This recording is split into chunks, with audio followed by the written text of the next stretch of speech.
నమస్కారం. ఘంటారావానికి స్వాగతం. ప్రధానాంశాలు. పోక్సో కేసులో బండి భగీరథను కస్టడీలోకి తీసుకున్న పోలీసులు. వైద్య పరీక్షలు నిర్వహించి బేట్ బషీరాబాద్కు పిఎస్కు తరలింపు.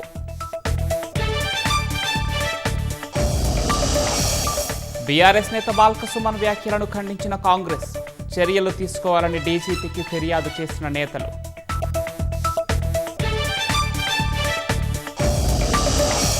అకాల వర్షానికి తడిసిపోయిన మార్కెట్ యార్డుల్లోని ధాన్యం. కొనుగోలు కేంద్రాల్లో అదనపు ఏర్పాట్లు చేయాలని సీఎం ఆదేశం.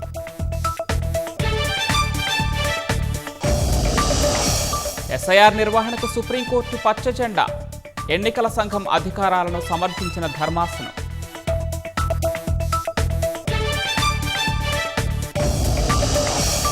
నేటి ప్రశ్నాపత్రం లీకేజీ కేసులో మరో 2 అరెస్ట్. సిబిఐ అదుపులో ఓ వైద్యుడు, ఫిజిక్స్ అధ్యాపకుడు.